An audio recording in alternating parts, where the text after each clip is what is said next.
Breaking news po, dating Pangulong Duterte dadalhin na po sa Japan.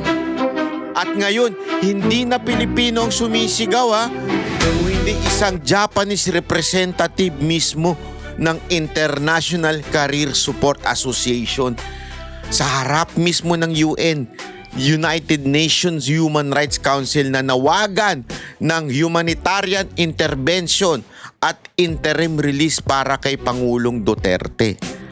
Tanong, kung walang mali sa ginawa ng ICC, bakit umaangal na sa international stage ang ilang foreign representative? At mas matindi, hindi ito galing sa DDS, hindi galing sa vloggers, kung hindi galing sa foreigner. Ibig sabihin po, hindi lang ito local na issue. Umaabot na sa mundo, sa buong mundo ho. Pero habang may nananawagan ng hustisya sa labas, dito sa Pilipinas, ano ang meron yun? Ayuda na palpak. Gobernong parang mas busy sa PR at impeachment. Gago!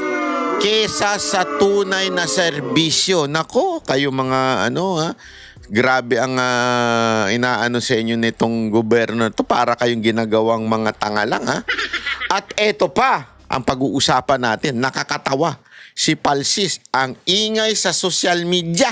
Pero nung humarap sa totoong abogado, biglang tahimik. Parang wifi na nawala ng signal. Kaya tanong ko sa'yo, kung ang ibang bansa nakakakita ng may mali, bakit dito sa atin pinipilit na tama ang lahat? Kung gusto mo ng usapang walang bias, walang paikot-ikot, at walang takot, manood ka hanggang dulo dahil meron tayong sorpresa. Dito sa Banat Bay, sasabihin natin yan At meron akong kwento. Meron akong kwento na mismo nanggaling sa source. Hindi kami nakikisabay sa ingit. Ingit. Alam mo naman, pinupuntirya natin ng katotohanan lamang. Kaya mga banateros dapat ngayon pa lang subscribe na kayo, like na, at share nyo na itong video na ito para mas kumalat pa ang katotohanan. Dahil alam mo yung pagsasalita ng Japanese representative na yon, SMNI lang ang pumick up. Naku po, grabe naman. Buti talaga nandyan ang SMNI Hindi, imaginein mo this is a big issue. Isang foreigner, international, ito'y hindi lang basta-basta representative po ito ng isang International Career Support Association. Human rights advocate po ito. Nagsalita. Saan? Sa kanto ba? Sa social media ba? Hindi. Nagsalita po mismo sa UN. Bantakin mo ganun kabigat ito. Pero walang bayarang media ang nag-report. Walang bayarang media ang nag-interview sa kanya. At sinasabi pa nung iba, AI daw. AI pero na-interview ng SMNI. Pero dito ka magtataka.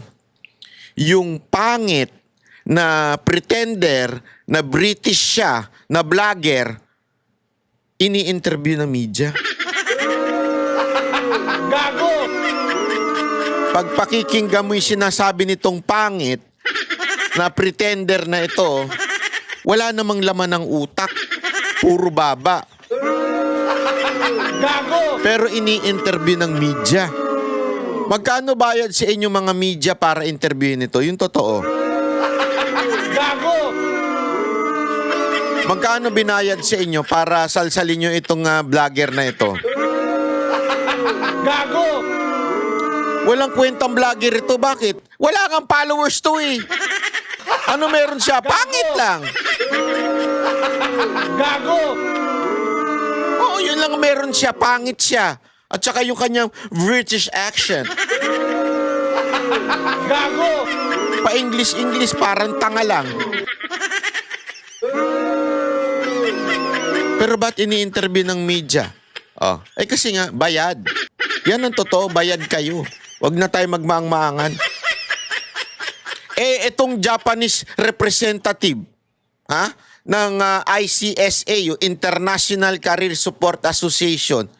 Ha? Mismong sa harap ng United Nations, mga king ina ninyo, mga media kayo. Hindi kayo nag-interview sa kanya. Alam mo kung bakit? Kasi it's favoring Duterte. Di ba?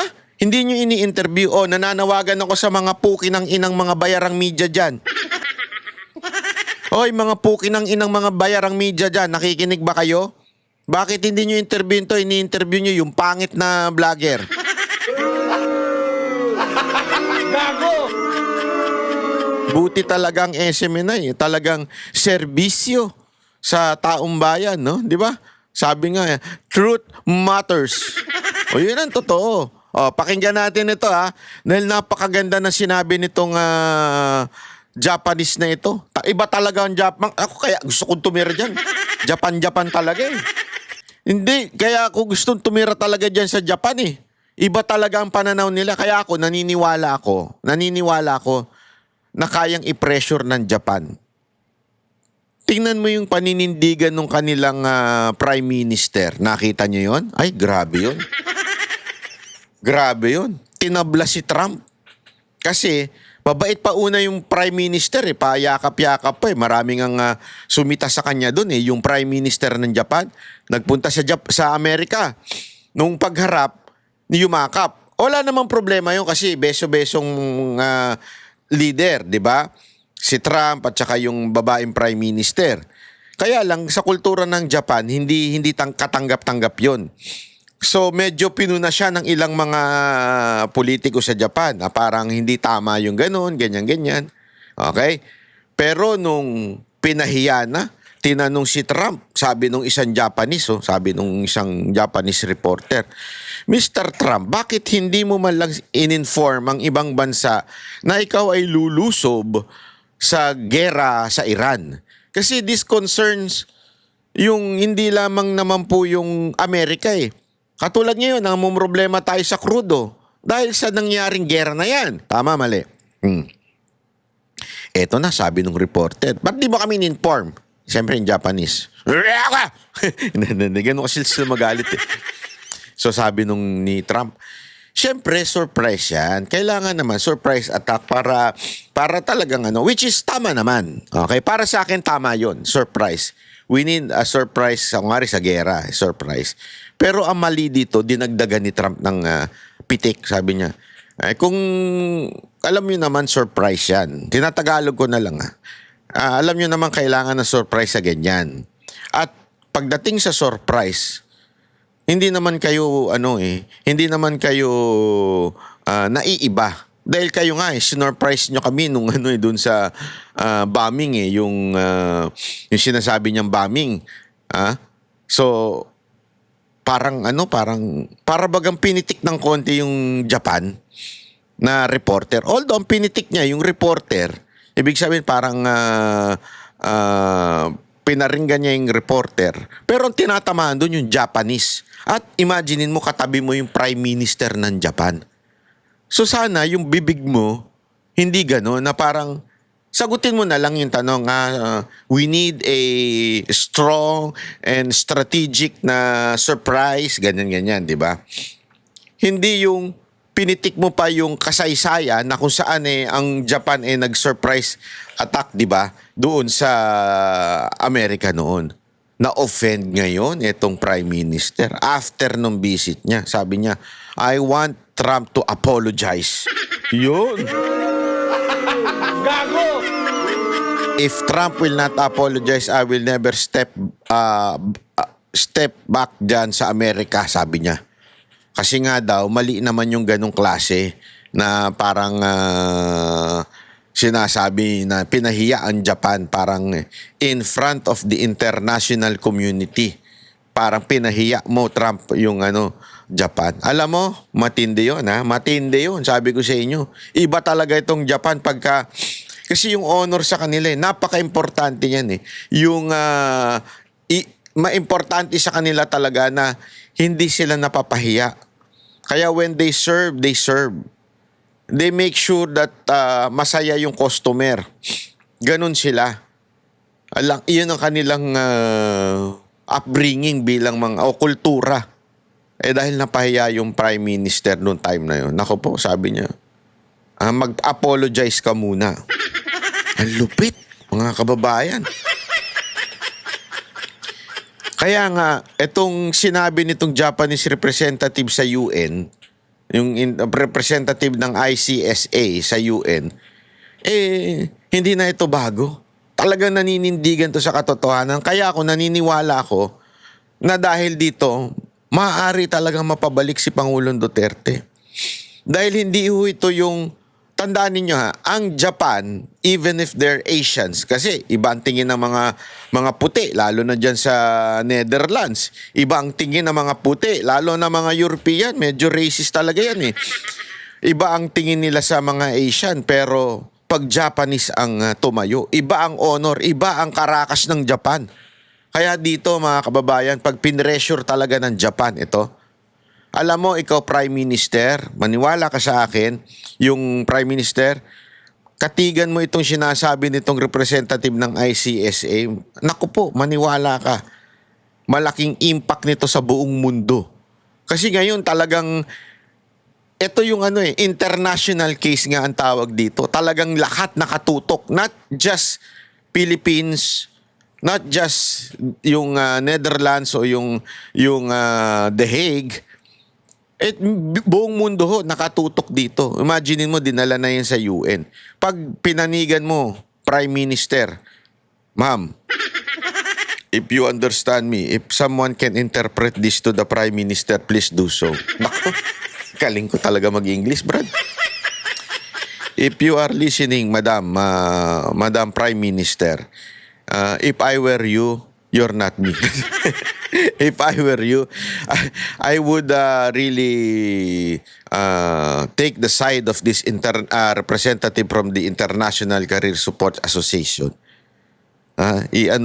Take the side of this person. Kasi you know how the President of the Philippines, the former President of the Philippines, have a good relationship with Japan. Paano ko nasabi yun? Panoorin natin to. Ito. Inilahad ng isang Japanese human rights advocate kung bakit maraming Hapon ang sumusuporta kay dating Pangulong Rodrigo Duterte.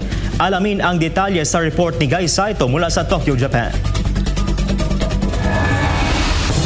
Ibinahagi ng isang Japanese national ang positibong impresyon ng mga Hapon kay dating Pangulong Rodrigo Duterte. You know, I have a very good impression when President Duterte met our emperor in Japan, and he behaved very good, and Japanese people really appreciate it. Grabe, no? Yun lang that simple gesture, kasi alam niyo napaka-particular ng Japanese dyan eh. Alam niyo yan, mga taga-Japan, alam niyo yan. Iba ang Japanese culture eh. Napaka-importante sa kanila nung respeto, honor, yung demure mo, kung paano ka demeanor, ano yun? Di ko alam kung ano yung word na yun, basta yun. Di ba? Yung totoo naman yung kanilang, grabe ho yung nila eh. Kailangan talagang kagalang-galang ka, tama yung ginagawa mo, or else medyo ang baba ng tingin sa'yo. Totoo hindi ako nagbibiro. Ganyan talaga sa Japan. Tuloy. Ayon kay Shunichi Fujiki, nagkaroon ng magandang impresyon ng mga Hapon kay Duterte, lalo na sa naging asal nito sa pakikipagpulong noon sa Emperor ng Japan noong 2017. Dagdag pa niya, tumatak din ang malapit na pagkakaibigan ng dating Pangulo kay yumaong Prime Minister Shinzo Abe. Prime Minister Abe, who were assassinated, unfortunately, but he's the only one who was invited to Mr. Duterte, President Duterte's home as a friend. Right, so this is one of the reasons that I admire President Duterte, and now he's in a very bad shape, in a very bad health condition. Sa isang privileged speech noong March 11, nanawagan si Fujiki sa United Nations Human Rights Council. Isipin mo isang Prime Minister, mabigat ito, ladies and gentlemen. Prime Minister po nagpunta mismo doon sa bahay ni Pangulong Duterte. That is something. That is, yung magpunta ka sa palasyo, yung mismong opisina ng presidente, okay yun. I mean, part yun minsan talagang diplomatic Pero yung pumunta ka sa bahay, iba usapan na yun. Yun ay ibig sabihin sa kanila ay isang gesture na ito ay kaibigan ko talaga. Ito ay talagang meron kaming magandang relationship. Pumunta mismo sa bahay para ipakita. Kasi bahay, ang house, ito ladies and gentlemen sa Japan, ito yung bagay na personal. Kasi tandaan ninyo, sa Japan, private space is so important. Yung espasyo mo sa sarili mo, privacy, very special yan for them. Hindi katulad sa atin, chismisan. Hindi katulad sa atin, isipin nyo na lang to tatawid ka na nga lang ng karsada, kailangan may personal space pa. Kaya nga nung una, medyo siyempre, nung mga simula pa lang sa Japan, tatanga-tanga ako, may space. Uy, may space. Alam mo naman sa Pilipinas, pag may butas, pasok. Di ba? May space. Nakatayo yung mga tao, nag-aantay na mag-green yung tawiran. Pupunta talaga ako sa harap Bakit ba ayaw niyong pumunta dito? May space kayo. May espasyo kayo. Di ba? Kasi pala, ayaw nilang dumikit sa isa't isa. Personal space ang tawag doon. Ayaw nilang magkadikitan. Kailangan may ito even before COVID ito may personal space talaga. Matik na yan sa kanila. So wag kang sisingit at pupunta dun sa harap para kang tanga. Ganun Pero syempre pag Pinoy ka, basta may masisingitan. Tama po ba ako mga rider? Bakit? Ba't mo alam ba? Ginagawa ko rin yun. Basta may espasyo, pasok. Siksik mo talaga yung katawan mo. Sa kanila, hindi. Kaya yung sinasabi dito, yung pa lang sa tawiran pa lang ito, pampublikong lugar, may personal space na. Iba pa, pag bahay ang sinabi. Pag sinabing nagpunta ka talaga sa bahay, yun ibig sabihin talagang tunay na magkakaibigan kayo. Kaya nga sa Japan, di ba yung pagka sila umiinom, hindi sila nagiinuman sa bahay. Ang mga Koreano, oo Pero ito sa Japan, hindi. Unless talagang friendship kayo. Talagang totoo kayo magkakaibigan. Pero usually, izakaya yan. O yung tinatawag na kainan, na inuman. Doon, diyan kayo magkikwentuhan. Yan. Mga katrabaho mo, diyan. Mga kaibigan mo, diyan. Pero yung mga malalapit mo na kaibigan talaga, sa bahay. Pag dinala ka na sa bahay, ibig sabihin malapit ka talaga. Kaya yung ginawa ni Prime Minister Abe, yun ay isang simbolo na sinasabi ang Japan ay malapit talaga kay Pangulong Duterte. Ang ganda. As a matter of fact, ako dami kong na-meet dyan. Mga satcho, satcho, mga mayayaman, mga matatalagang meron silang mga katungkulan sa gobyerno. Grabe ang respeto nila nung panahon na presidente si Pangulong Duterte. At nung naging Pangulo si Marcos, nagtataka talaga sila. Nagtataka sila, bakit? Bakit nyo pinaupo yan? Walang biro. Marami nga nagsabi, we will never come back to Philippines until Marcos is the president. Ang dami kong narinig na Japanese na satcho, yung mga boss, na nagsabi niyan sa akin, I will never go back to the Philippines until Marcos is the president. Di daw sila babalik sa Pilipinas. Gusto nila another Duterte. Totoo yun. Hindi ako nagbibiro. Tanungin nyo yung mga boss nyo dyan sa Japan, kayo mga nakikinig sa akin. Ganun. Kaya dito, sinasabi niya dito na sobrang namin ng si Pangulong Duterte. Sa interim release ni Duterte dahil sa kalagayan ng kalusugan nito.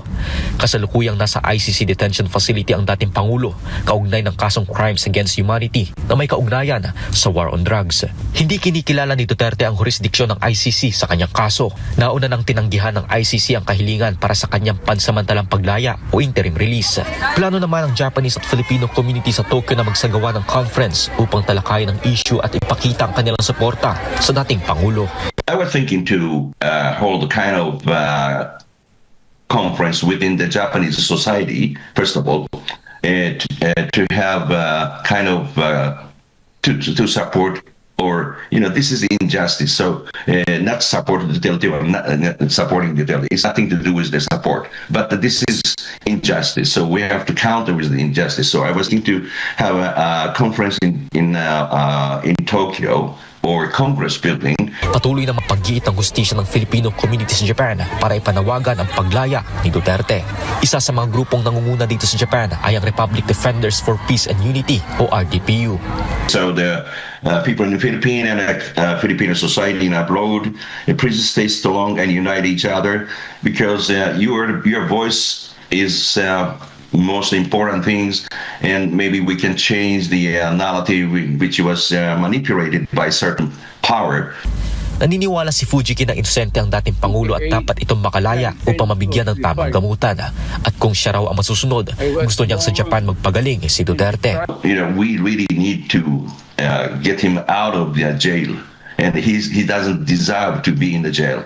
He deserves to be back to Philippines to get the medication, or preferably I want Duterte to take to Japan to get the medication in Japan so that he will be safe. That's my take, and that's a message to the Filipino people. Sa ngayon ay abala na ang Filipino community dito sa Japan sa paghahanda para ipagdiwang ang karawan ni dating Pangulong Yan. Duterte sa Marso 28. Nako Hindi po. rin daw sila titigil hanggat hindi nabibigyang katarungan o mapapauwi sa Pilipinas ang dating Pangulo. Mula rito sa Japan, para sa Diyos at sa Pilipinas ko mahal, nagulat Guy Saito, SMNI News. Ayun, no, grabe. Alam mo, ladies and gentlemen, people in the house, lalong-lalo na sa Japan, nakakatuwa kayo. Dahil dyan, meron kayong event. Ito yan, no, March 28, Part 1, may marcha ng pagkakaisa. Magmamarcha tayo dyan.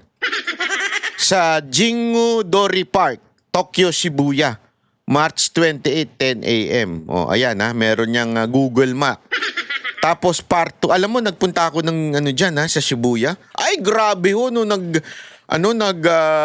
unang marcha dyan. Ay, grabe, talagang nagtaka yung mga Japanese kasi ang dami, tapos talagang nasara yung mga street. Ulitin natin yan, kung pwede, mas madami pa mga kababayan ko sa Japan. Huwag muna kayong magtrabaho niyang araw na yan, parang awa nyo na, ipakita natin sa buong mundo ang laking bagay ng ginagawa ninyo dyan. Mantakin nyo because of that, napagsalitaan nyo ang isang taong Japanese doon sa UN. Yung nangyaring mga rally ng mga nakaraan, yung marcha na yun, nagsalita ho. Diba? Ang isang Japanese representative. Kung uulitin natin to mga kababayan, hindi po ako organizer ito, nililinaw ko po. Hindi po ako ang organizer nito, wala po akong kinalaman. Pero, malamang sa malamang na andyan ako para umatin. Bilang bisita, hindi pala, ayokong bigyan ng importansya yung pagpunta ko dyan. Bilang isang dadalo at susuporta sa organizer na ito. Pupunta po tayo dyan, sana. Naghahanap ako ng ticket, wala akong makita ng ticket, anak ng animal. Hindi ko alam kung bakit, naubos. Walang biro, naubos yung ticket papuntang Japan. Nang araw na yan, pati ng Biyernes, hindi ko alam ba't ganun. Mag-ano na lang kaya ako, lumipad na lang kaya ako. Pwede ba yun? Gusto ko talagang pumunta dyan Naghahanap ako ng ticket. Kanina pa ako naghahanap ng ticket Hindi ako nagbibiro. Kanina pa talaga ako naghahanap. Kausap ko na nga yung yung friendly ghost dyan na si Bojo. Oy, Bojo! Ipupunta ako. Ihanda mo ng ang mga kainan natin dyan, Part 2. May part 2 yan. Pagkatapos magmarcha, magrarally nga. Ngayon, mamarcha, di ba? Tapos dediretso ngayon doon sa Piplor Glade Event Hall. Sa Uniqlo yun. Malapit sa Uniqlo. Oo nga. Anong building to? 109 building. Okay? Diyan sa Glade Event Hall. Diyan sigurado ako makapunta. Kasi doon sa marcha, medyo yung flight umaga Baka hindi ko umabot yung Friday walang flight. So baka hindi ko umabot ng umaga ng Diba? So dito, sa gabi, malamang pupunta ako dyan. Ay, sa gabi pala. Sa tanghali pala. Kasi nakarating na ako niyan. Hahabol ako. Mula airport, daladala ko yung mga maleta kung pambili ko dyan sa Donkey. Daladala ko yan, pupunta ako dyan. Ha? Ilalagay ko sa mga locker na mahal-mahal ang bayad. Maleta, nilagay sa locker. Oh, mantakin mo, free pack lunch, performances. Naku, sasayaw ko dyan. Nang, hawak ko ang brief, kung brief, ganun ako dyan, ha? Oh, saan yan? Uniqlo, Shibuya 109. Uy, siyala ito, Brad. Shibuya 109. Ha? Shibuya 109. Alam natin yan, mga bilihan yan ng mga panty. Bilan ng mga pambabae yan, Shibuya 109, ha? Nandyan tayo, malamang sa malamang. Sana, hopefully. If God is willing, I'll be there. If not, I'll not be there.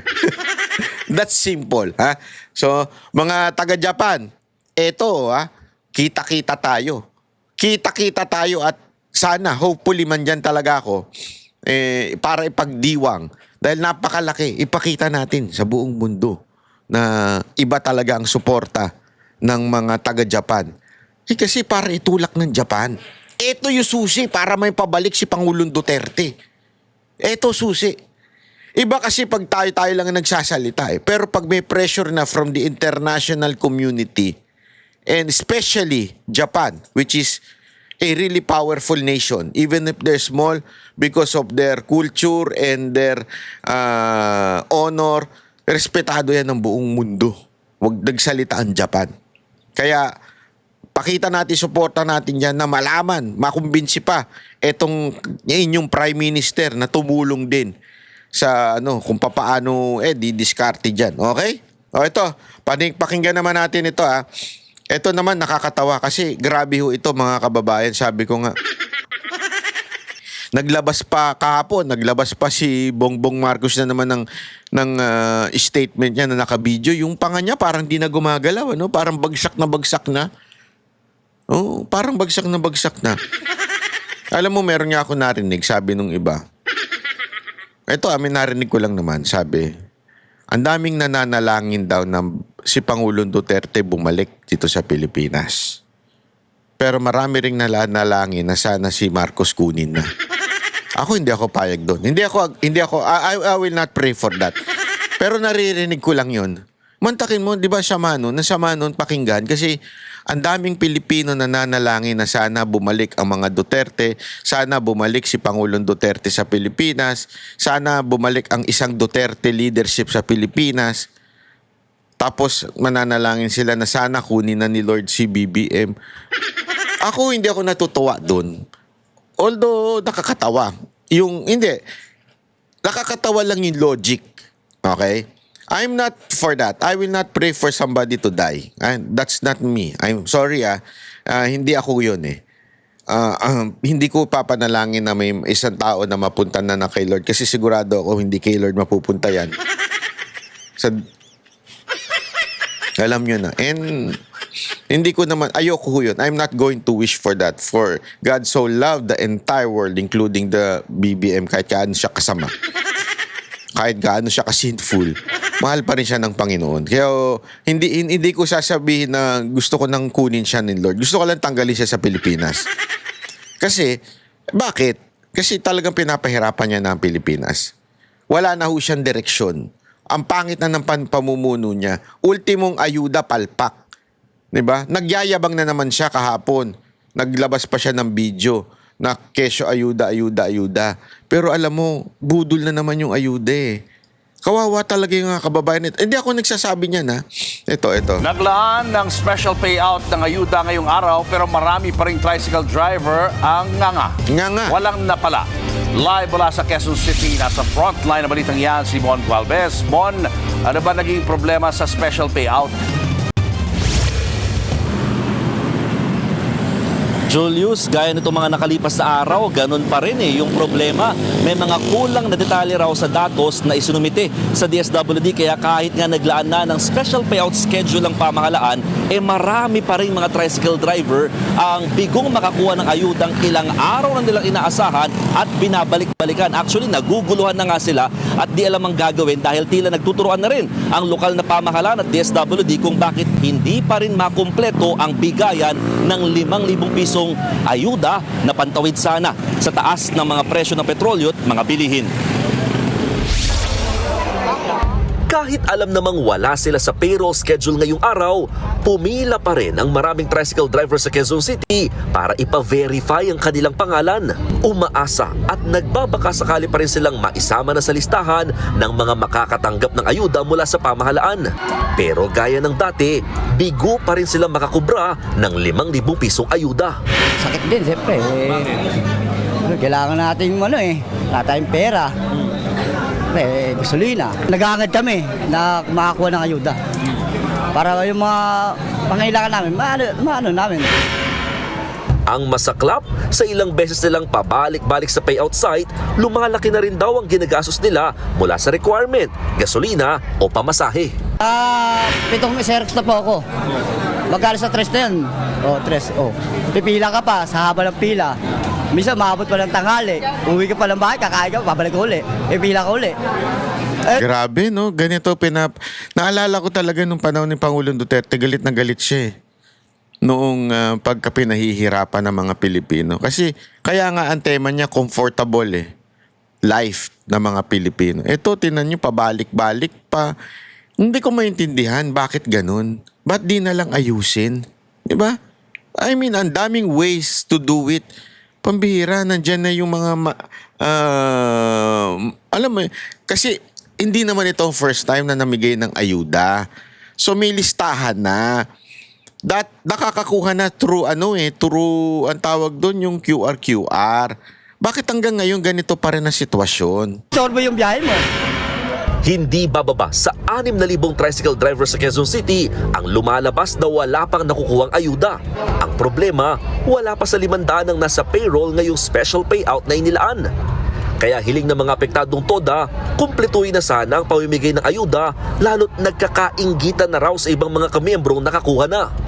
Sana naman po, itodo na nila para matapos na po itong mga problema namin sa 3 gulong. Mabigyan na sila. Ang taas po ng gasolina. Alam naman nila natin, pag tumaas ang gasolina, tataas rin po ang bilihin. Hindi lang yun, tataas ang bilihin, tataas ang pamasahe, lahat tataas except si Marcos. Bagsak pa rin. Gago!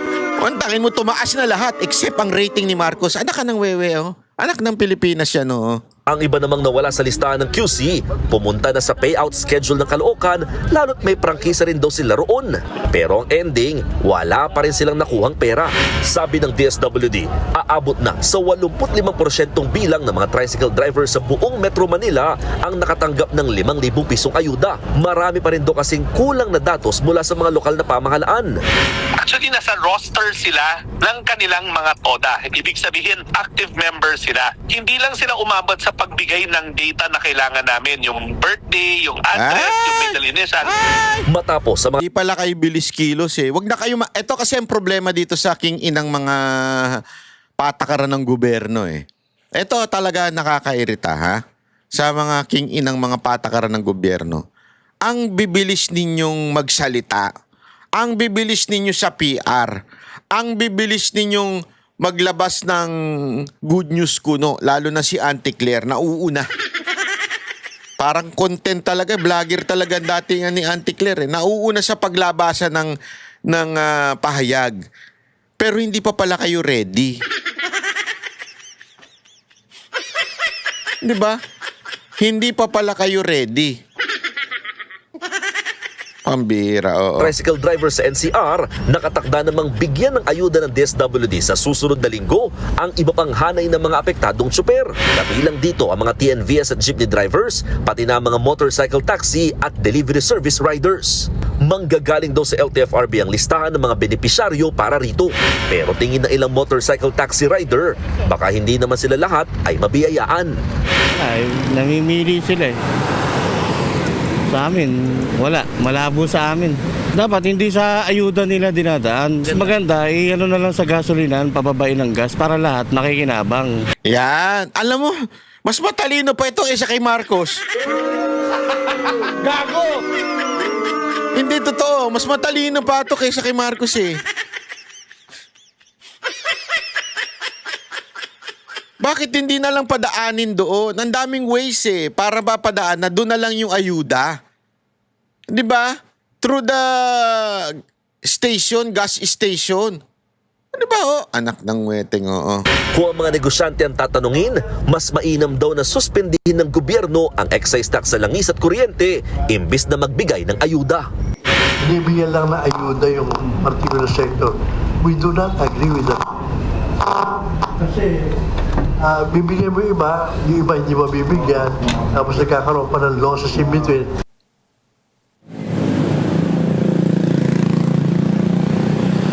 Julius, aminado ang DSWD, ilang araw lamang tatagal itong 5,000 pisong ayuda para sa mga tricycle driver. Bagamat pinag-aaralan daw nila na dagdagan ito, kailangan pa raw muna ikonsulta yan sa economic team ng pamahalaan. Yan ay lalo target muna ngayon na ahensya na tapusin at kumpletuhin ang iba pang hanay ng mga apektadong tsuper maging ng mga tricycle driver sa probinsya. Julius. Mon, ilang tsuper ang umihirit na doblehin o mas higit sa 10,000 pesos ang ibigay na ayuda? Sa mga nakausap mo bang tricycle driver, meron din may mga ganyang panawagan? Well, dalawa yung sentimiento ng mga nakausap natin mga tricycle driver. Una, syempre matanggap muna nila yung 5,000 pesos na ayuda. And then pangalawa, oo, may mga parang suwestyon na talagang parang panawagan na sana madagdagan daw. Kasi nga tumatagal lamang ng 5 hanggang 10 araw technically kung ititipirin itong 5,000 pesos na ayudang natanggap nila. For context, ito kasi yung panawagan din ng grupong Liga ng Transportasyon at Operators sa Pilipinas o LTOP ng presidente nila na si Lando Marquez na sinasabi niya na kung magbibigay doon ng ayuda sa iba pa mga sektor o hanay ng mga public utility vehicle drivers, dapat daw mas taasan kasi mas mataas ang maintenance cost nila. Kumbaga kung 5,000 pesos daw sa mga tricycle, dapat daw 10,000 pesos para sa mga jeepney drivers habang 15,000 naman para sa mga modern jeepney. Para nga daw maayos pa rin at talaga makasabay sa maintenance cost kahit papano ngayong mataas din daw ang presyo ng mga bilihin. Julius. Pareho din ba yung requirements sa ibang grupong makakatanggap ng ayuda sa susunod na linggo tulad ng mga jeepney at TNVS drivers? Tama ka dyan, Julius. Sabi ng LTFRB, same requirements. Valid na mga professional driver's license at photocopy nito lamang ang kailangan dalhin sa itatakda nilang payout schedule site or payout site na kung saan magbibigay na nga sila ng ayuda. Idadaan kasi yan sa mga lokal na pamahalaan as their venue. Pero yung listahan, again, manggagaling sa LTFRB. Julius. Mon, kabi-kabilang aberya yung naranasan dito nga sa pamimigay ng ayuda. Paano matitiyak ng DSWD na hindi na yan mauulit? Ang sinasabi, Cheryl, ng DSWD, patuloy daw silang nagsasala, nagpoproseso at nagve-verify sa mga listahang Ang ina ipinapadala sa mo! Ang ingay mo! Putang ina kang kamote rider ka! Alam mo, ayan nga yung simpleng problema, hindi masolusyonan ng Pilipinas. Ano? Yung kamote rider na ang ingay, yung tambucho ang ingay-ingay hanggang ngayon. Ang dami ko naririnig, nakakabuisit. Ang ingay sa kalsada. Alam na nga nilang residential, bobombahin pa rin nila. Sana masolusyonan naman yan. Pukin ng inan yung mga rider kayo dyan, ang iingay ng tambucho ninyo. Sana sumabog yan.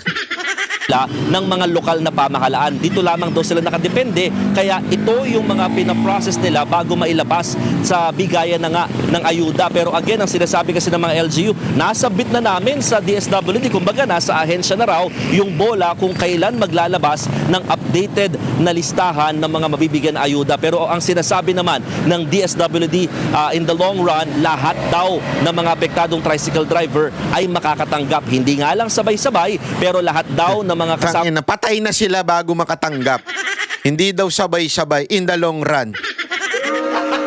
Gago! Kagaguhan talaga nitong DSWD, no? Politiko rin talaga itong mga...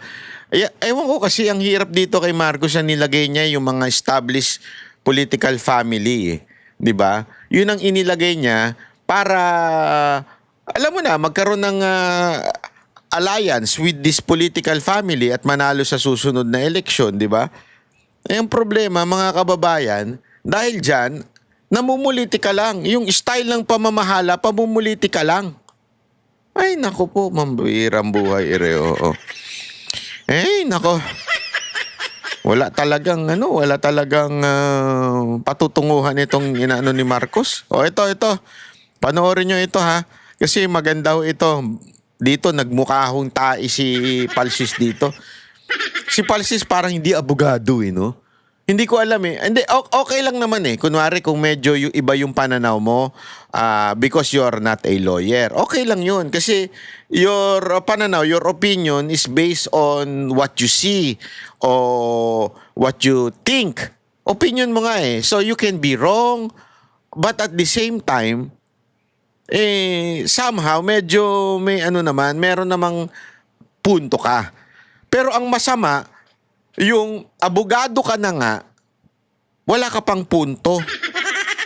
Yung punto mo pang bobo lang. Ito, pakinggan natin to, ha. Oh. Balita ko, musikerong abogado natin ay may kakanta kay Attorney Baligo. Ayun. Ng libel. Alam niyo po, birthday kasi ng aking law firm partner na. Dito ngayon, ang principal counsel ng 18 Marines na nagsasabing sila ang nag-deliver ng mga maleta. Pero yung latest Attorney Baligo sa NBI, yung 18 na yun, naging 6 lang ang nagpirma doon sa affidavit na individual affidavits. From the joint affidavits, naging 6 lang daw. Ano pa nangyari, sir? Half-truths yung sinabi ni Director Matibag. If I may explain briefly. Yes, please. Pagdating pa lang po namin sa NBI, pinipicturean na nila yung plate numbers namin. So sabi ko, this is something. Pag akyat po namin, ang sabi nila kaagad, ihiwa-hiwalay namin kayo at magkakaroon ng investigasyon. At confirm po yun dahil ang sinabi mismo ni Director Matibag, Attorney Baligod should have his own lawyer because he himself is under investigation. So, custodial investigation na yon. So, sabi ko, I'm alone with the 18 soldiers. Pwede bang isa-isahin ninyo? Pero, paano yun? Mag-isa ako. So, ang sabi nila, sir, pagkatapos ng interview, ipapakita namin muna sa iyo yung dokumento bago nila pirmahan.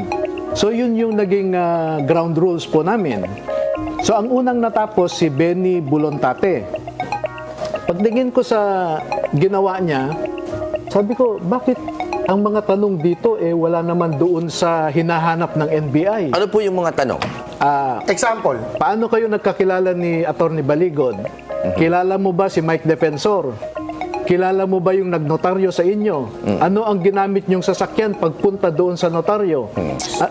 So, chinek nyo lahat yung mga affidavits na pinagkirmahan sa kanila? Isa pa lang po. Si yung babae dito, medyo sablay lagi. Laging siyang kumakat. Tapos sablay yung mga tanong niya. Sandali, nagpapaliwanag pa yung abogado. Sinasabi nga kung bakit hindi pinirmahan lahat, eh. Patapusin mo muna. Ito, nag-i-interview, may sariling, alam mo, let the interviewer do the talking. Interviewee. Sorry naman. Sorry! Pag nag-i-interview, ang bida yung ini-interview. Hindi yung nag-i-interview. Di ba? So let him talk. Let him explain yung hindi pa tapos sa sagot, bumabat-in ka na po, madam. Ang check ko, sabi ko, bakit ganito yung pagtatanong ninyo? Akala ko ba titingnan nyo yung meat of the allegation? Ang napag-usapan po namin ay, sige, magsasampi na kami ulit para magkaroon ng supplemental na mga questions and answers kasi wala pong laman eh. Okay, mag-uusapan po natin yan on deeper, more depth dahil mag-uusapan natin ang issues of the week and let's hear our VO. Take it away, please. Di pa tapos yung kwento, kinat na eh. Headline. At necessary consequence po yan ng nangyayari ngayon sa Dali ang napag-usapan po namin. Putok o patok? BBM sa bayad sa jeepney, patok o putok? Biglang inaba usapan eh. With Attorney Baligot. Putok o ito na patok? pala. Ang patok you agree, putok you don't agree. Pwede ng middle ground. Oo. Patok po yan. Dahil tumaas na po ang presyo ng gasolina at apektado na yung income ng mga drivers, no? At necessary consequence po yan ng nangyayari ngayon sa Middle East. Makikita nyo naman yung announcement ni Secretary Garin ngayon. Ang inaasahan nating parating ay 300,000 barrels or equivalent to roughly 47 million liters lang po yan, which is good for only 900 vehicles na tig 50 liters. Full tank. Pag full tank po. Kung kaya na bayaran, kasi next week daw, expected 130 pesos per liter ang increase next week. In Metro Manila alone, we have 4 million vehicles. Paano yan? Marami yung mga transport na... Kawawa talaga tayo mga kababayan, ha? Mga kawawa tayo. Itong pinapaliwanag ni attorney, talagang matindi ho yun, ha? Talagang parang ang totoo yung sinasabi ng isang balita na magkakaroon talaga tayo ng crisis by April, eh. Pag hindi naayos itong gera, yung crisis sa kuryente, crisis sa tubig, sa gasolina ng mga sasakyan. Naku po, patay tayo dito. Kailangan public transport. Ang mga mayayaman, mostly SUV, mga diesel. Opo. So yun nga, ang public utility vehicles, mga tao lang din, ordinaryong mamamayan. So pareho po ang masasaktan. Okay, Attorney Jimmy muna. Batok o putok? Ako, kaya, di ba, binawi kasi, supposedly, tataas. Dagdag bawi. Dagdag bawi. Sex bomb. Kaya ako po ginigit na kasi, I must admit, napakahirap naman ang kanilang sitwasyon. We're balancing the interests of the transport sector, pero yung mga commuters, pasero, hindi rin naman mayayaman. So I think we should be looking at broader solutions. Ako talaga, straight to the point, tanggalin muna yung VAT. Ako, agree ako doon. In addition to the suspension of excise tax. Kasi excise, parang longer pa yung epekto nun eh. Ang immediate may effect sa atin is suspension ng VAT. Okay, Attorney Jimmy, Jess. Baka magulat kayo. Ano? Putok. Why? Okay. But not because I'm against the consumer or not because I'm against the PUV drivers, 'di ba? Ang sa akin, ang problema ko yung laban bawi, parang walang coordination. LTFRB approved the fare hike. Bakit hindi yan parang na heads up sa Office of the President or sa Pangulo? Bakit kailangan nagkaroon ng laban or bawi? Dahil ba nagpapapogi si Presidente na... Obvious ba na brownie points yun? Hindi na kailangan tanongin di ba? Parang nilalaglag mo naman yung LTFRB chair mo, di ba?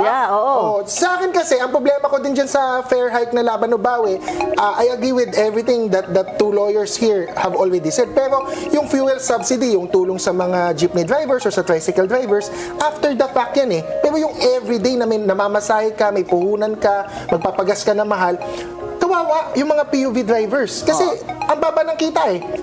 Sinabi ni PBBM, hindi, babawiin na lang namin sa fuel subsidy, sa mga suporta. Yung AX daw. That's after the fact. Saka one-time basis lang yung AX, 5,000. Pati yung 5,000, yung pinakabago, kahit ipagyabang nila, 5,000 pesos fuel subsidy, one time lang yan eh. Tsaka nagtataka ako, 260,000 tricycle drivers. Toda, ang tinulungan daw. Sa Quezon City, nag-distribute. But that's one time. That's just one time. Pero ano magagawa ng special powers na gusto ni Presidente sa pag-suspend ng excise tax na mas mabebenefisyuhan yung mga oil importers, not directly the transport sector. From what I heard sa mga economists, mababawasan naman talaga yung end price sa pump station. So that 6 way, to 7 pesos per liter lang daw. or even 10. I think may iba nagsasabi 10 pesos. So malaking ginhawa na din yun. Pero of course, wala sa control talaga natin. Ang problema ko yung mga bumoto kay Trump. Sino ba kayong mga bumoto kay Trump? Mga Pinoy. Huwag kayong magalit, DDS ha. Trump yun. Hindi ko iano si VP Sara o si PBBM. Ito, condescending ding tong animal. Tinang mukha pa lang nito, nakasarap ng ano eh. Mabuti talaga, pinahiya ito ni Topacio eh. Nung ayaw niyang kumamay. Buti talaga, pinahiya ito ni Topacio. Walang Lenny doon. Trump ang problema. Condescending tong animal ito. Ba't di mo binabanatan si Romualdez? Nagtataka lang kami. Gago! Ano masasabi mo, Attorney Jimmy? Ako kasi, the government keeps thinking of band-aid solutions. I go back to the VAT at pati sinabi ni Senator Marcoleta dati na i-exempt ang iba sa pagbabayad ng kuryente. Kasi kung talagang gusto natin tulungan yung average Pilipino na hindi tayo namimili ng transport, ng mamasada, etc., let us look for the all-encompassing Ang taxes. tawag doon, balancing act. Balancing The act. delicate balancing act. Yes. Attorney Baligod. Alam mo, si BBM meron siyang 8-point agenda. Ang isa Wow, alam doon, ni Attorney Baligod, ah. yung isa doon, yung energy security. Okay. Binoto mo ba siya noon? Parang, Alam mo yung plataforma? Alam mo ito si Palsis? Bunga nga nito parang balakatak na ano, no? Dapat dito kay Palsis, sa totoo lang. Dapat dito is Palsis, ginawa ding spokesperson to ni Pinoy nun, para meron ng katapat si Auntie Claire, no? Pareho sila ng Caracas mukhang galing palengke. Ito mukhang galing gay bar. Gago! Hanapin ko kaya ito sa gay bar. Baka naandun ito. Tanungin natin yung mga gay bar kung nagpupunta ba si Palsis dyan. Ako hindi, by the way, ah. Ako Public hindi. naman yan, public Okay, document, okay. no? Pero sa loob ng mahigit 3 taon, lalong nag-deteriorate yung mga sectors na yon, no? Food security, transportation, no? Bureaucratic efficiency. Wala, bagsak lahat So, did you vote for PBBM? Dalawa na silang tatanong. Ako, hindi ah. meron ng Nililinaw ko ballot lang. secrecy. Yun! Alam ko kung bakit hindi si Jimmy. Kasamahan namin yan, hindi nagpabudol. Kasama namin yan, hindi nagpabudol kay Marcos. Isko kami nun You invoke your right To remain against silent. self-incrimination. Do you have regrets? Hindi ma'am, sa totoo, no? I have to admit na tinulungan ko si BBM, Wow. pati si Sara, Oo. Kasi unity team. Yes. Panoon. So yun, team. and Kwan. Pero hindi nila ako kilala, ha? On your own lang. On our own, no? Pero may isa pa tayong problema Bumaksak ang peso-dollar natin. Senior citizen na yung peso natin as against the US dollar.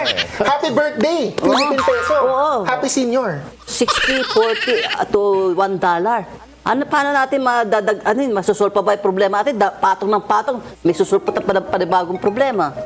Binibili natin ng crude oil sa per dollar, di ba? Natatakot ako, tumitingin ka sa akin, parang naghanap ka Hindi, kasi Alam mo, ito.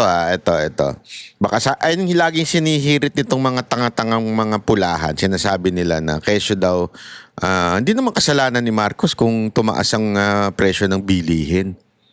Diba? At tumaas ang dahil sa, what do you call this? Dahil doon sa, sa taas ng dolyar. Dahil nga doon sa oil na problema natin sa ibang mundo, di ba? Alam mo, tama naman. Hindi naman niya talaga kasalanan. Pero ang punto dito, anong ginagawa niya? Na somehow mabigyan ng comfort ang mga Pilipino. Alam mo, ang dami-dami na nagsasabi, tanggalin muna yung VAT, tanggalin muna yung, di ba yung tax sa gasolina. Ang daming pwedeng gawin sana at gawing batas, kaya lang wala Ano ang kanyang immediate solution? Yung 5,000 na ayuda na hindi naman prepared. Tang-inang yan. Parang naghanap ka na sagot, Mami Chu. Presidente dapat ang ang per barrel ngayon, maabot ng $110 per barrel. Si Trump nga Wala akong magagawa At di ba si Trump ayaw nang suportahan ng mga EU, pero lately, nagsuporta na yung Japan, Netherlands, pero yung pag-declag lang ng Strait of Hormuz. Tapusin na yung war na yan. Bakit ba sinimulan yan? Meron trending na comment ngayon na habang may crisis dahil sa gera, impeachment pa rin ang inuuso. Yan. Tama. Do you find this valid, Attorney Baligod? Yun nga po, masyadong politika ang tinututukan ng ating lehislatura. Hindi yung kailangan talaga ng ating bansa. Tingnan nyo po yung ekonomiya natin ngayon.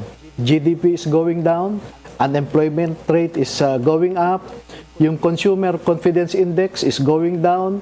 Balik-balik tayo dyan eh. GDP declining, ang inflation rate tumataas, ang unemployment tumataas, ratio tumataas.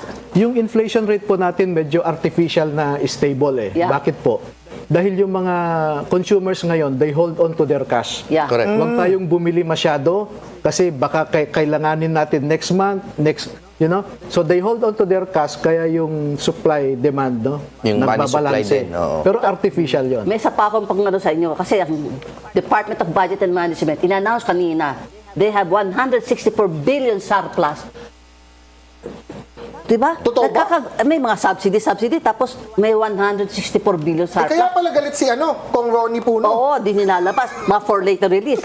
Anyway, before we go down to that, let's go to the next topic.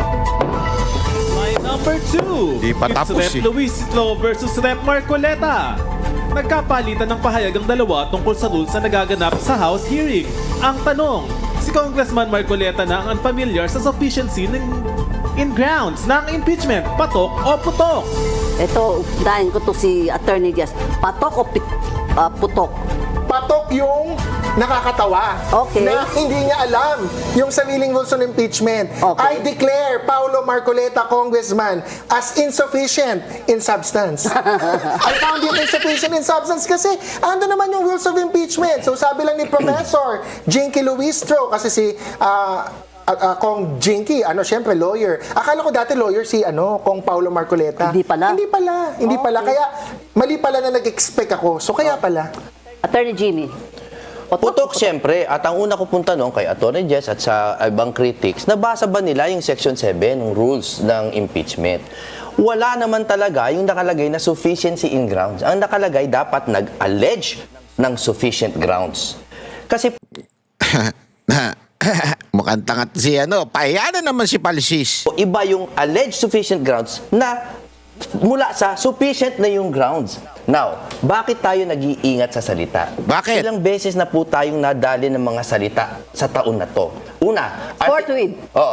forthwith. Sige, okay. Last year. Tapos Article 59 ng Rome Statute. Sinabi nila competent judicial authority. Ang sinabi nila DOJ daw competent judicial authority. Mali yun. Ay, huwag tayo lumilihis. May point. Hindi lumilihis yun. Ito naman babae, Pinapaliwanag nga na kailangan tama yung salita, hindi lumilihis yun. Gago! Ay, nakong reporter to, oo.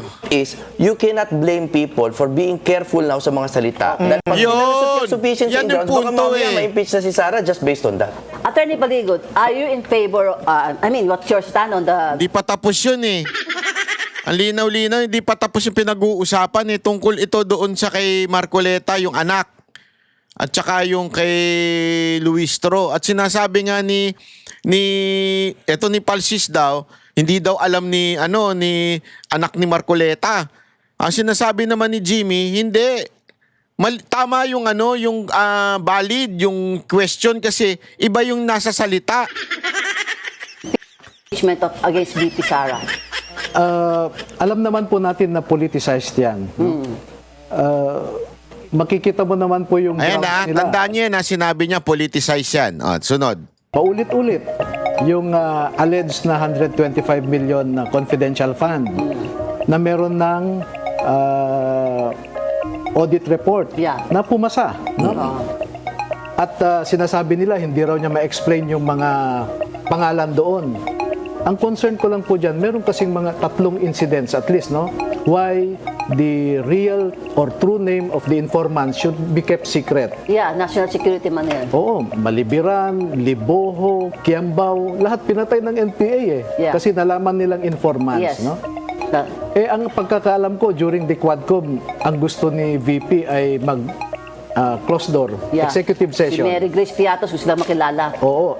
Ayaw ng Quadcom, gusto nila i-televise, no? Anyway po. But Mami Choi, I have to just Attorney Baligod, with all due respect, I have to say hindi cleared si VP Sara sa COA. There is a notice of disallowance. Ayan, tingnan mo kung ano. Ito, pahiya talaga dito na matindi si Palsis Hindi daw cleared, sabi. Notice of disallowance. Bakit? Ipapaliwanag ito nung abogado na si Attorney Baligod. Tingnan mo kung gaano na bara dito si Palsis, ha? Once that is under appeal, in-appeal ni VP Sara because it was disallowed. So hindi pa siya cleared because wala pang resolution yung COA on the appeal. So hindi pa daw cleared. Appeal pa lang. Oh. Yun yung pananaw niya. told you respect, I have to say hindi siya cleared. Pero tatanong ko muna kayong tatlong lawyers, ha? If that is the case, you believe in that? Etong si si Marichu, pasok na wala sa hulog. Why did VP Sara's camp, she has 16 lawyers, di ba? Preferred not to rebut the charges. Hindi pa tapos yung pinag-uusapan. No, Pero ang nilagay nila, ginawa nila, we specifically deny all of what is said here. Kasi, bakit nila ma-deny, wala namang mga ebidensya na ibinigay. Puro walang ultimate facts. Kaya ang galing talaga nito ni Jimmy Bondoc, ano? Tama eh. Kasi pinalalabas ng mga media, bakit daw walang sagot si VP Sara Duterte? In reality, wala naman kasing tanong. Pukin ang inang yan, walang pinresintang ebidensya yung kalaban mo. Walang ebidensya doon ng mga akusasyon. Gusto mo sagutin sila ng detalyado. Anak ka ng tarantado. Kayong mga hindi tong media, yung mga pumupo ng sinasabi nilang wala daw substance yung sagot ni VP Sara Duterte. Paano siya sasagot sa tanong o sa akusasyong wala namang prinisintang ebidensya? Gusto nyo sagutin. Alam mo tawag yan? Fishing expedition. Inaalam ninyo kung ano yung sasagot ni VP Sara Duterte bago umabot doon. At babanatan lang ninyo ng propaganda. Kaya hindi sumagot at iba yung sagot ni Vice President kasi wala naman kayong ito ang patunay na corrupt si VP Sara Duterte. Pak. Ito yung ganito. Hindi nyo, paano nyo sasagutin? Tanga-tanga talaga nito mga nag-komento rin, ano? Point ng, I'm not speaking for them. Ang interpretasyon ko sa sinasabi nila is, ano pa ba i-deny namin? Puro malawakan lang ang sinabi nyo. Di malawakan din yung sagot namin. Attorney Baligo. A brief rejoinder to Attorney Palsis. Sure. Yan. Sinabi niya, under appeal. Wala pang finding of liability kung ganon. Ayan! Under appeal, ibig sabihin, wala pang conclusion, wala pang finding. Kasi wala pang decision eh. So why make it a definitive ground for impeachment? Wala pang decision. Tingnan nyo ha. Yung isa kasi sinasabi niya, under appeal pa eh. So, ibig sabihin nun, guilty na. Under appeal nga eh. Pukin ang ina. O hindi clear. Hindi daw cleared. Yan ang ginamit na term ni Falsis. Hindi daw cleared. Kasi under appeal pa. Yes. Pero ibig din sabihin nun, hindi guilty. So bakit yun ang gagamitin basis for the impeachment? Ang tanga-tanga ang pota. Nakakabuisit. Tanga talaga. When the proper office has not yet ruled definitively on the issue. So why did the counsels of VP Sara did not rebut the impeachment charges? Ang hinahanap po nila yung ultimate facts doon sa sinite nilang basis for impeachment. Ang ultimate facts po kasi, ito yung elements eh. Halimbawa, di ba nasa articles of impeachment na ngayon, naka-itemize na? Pero general conclusion yun eh. Culpable violation of the Constitution. May elements po yan eh. So yung elements, kailangan may dash 1, 2, 3 pa yun. Yes. Yan. Okay. Eto, tingnan nyo kung ano yung rebut ni Palsis. Sabi nito based on the Constitution kasi ganito yan numero bla bla bla bla bla bla. Dapat ganito yan. Based on the Constitution. Tingnan nyo sagot ni Palsis kung kaano siya nagmukhang tanga dito. Ako ang rejoinder. Reply ka, sir, kasi ikaw ang nauna.